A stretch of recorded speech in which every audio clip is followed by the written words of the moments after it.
Assalamualaikum, halo kawan-kawan, bertemu lagi dengan tukang gambar. Pada video kali ini aku akan menceritakan kisah tentang aturan-aturan yang ada di suku Dayak Kalimantan. Seperti halnya suku-suku lain di Indonesia, suku Dayak yang dikenal sebagai penduduk asli Pulau Kalimantan juga memiliki banyak sekali aturan-aturan yang tidak boleh dilanggar dan harus dihormati oleh semua orang. Tidak peduli apakah dia penduduk asli Kalimantan ataupun pendatang. Ada beberapa aturan yang sangat pantang untuk dilanggar saat ada pendatang yang mengunjungi Pulau Kalimantan.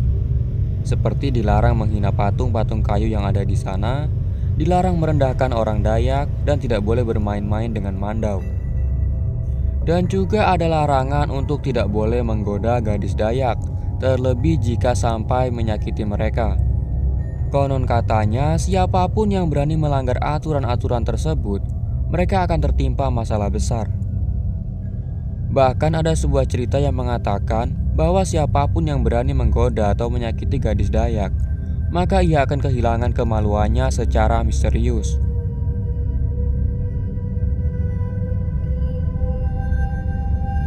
Ada salah satu kisah yang cukup menyeramkan tentang seseorang yang mendapat masalah saat tanpa sengaja melanggar aturan dari suku Dayak. Dikisahkan ada seorang perantau dari tanah Jawa yang hendak bekerja di Kalimantan. Namanya Slamet.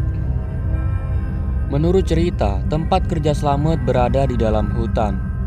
Nah, saat dalam perjalanan menuju tempat kerja inilah Slamet mengalami hal-hal aneh.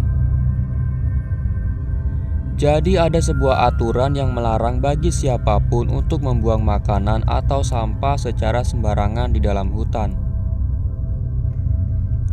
Saat itu, Slamet membawa 2 butir telur rebus sebagai bekal untuk mengganjal perut di perjalanan. Setelah melewati setengah perjalanan, Slamet kemudian memakan sebutir telur yang ia bawa. Dan sialnya, saat hendak kembali melanjutkan perjalanan, tanpa sengaja Slamet meninggalkan 1 butir telur yang tersisa bersama dengan kantong plastik tempat telur tersebut. Setelah kejadian itu, terus-menerus selama perjalanan, Slamet mengalami hal-hal aneh. Ia merasa seperti sedang diikuti, tapi entah apa yang mengikutinya. Tapi Slamet terus mencoba untuk acuh, meskipun sebenarnya ia juga khawatir. Takut kalau ia akan celaka.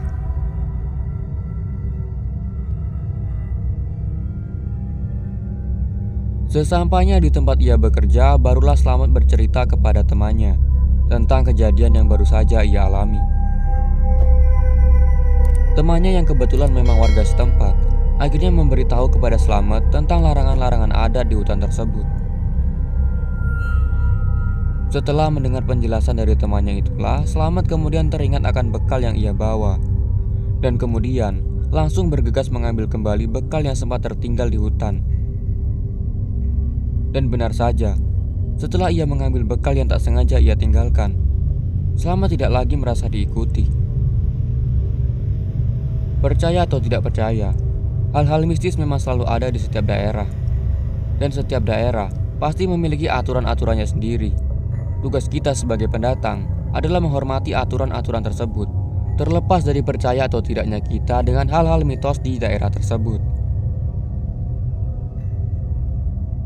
Baiklah, sekian dulu video kali ini. Jangan lupa jika kalian suka dengan video ini, silahkan untuk dibagikan ke media sosial kalian, agar kita bisa berbagi cerita dengan orang lain. Oke, sekian video kali ini. Sampai jumpa di video selanjutnya. Wassalamualaikum warahmatullahi wabarakatuh.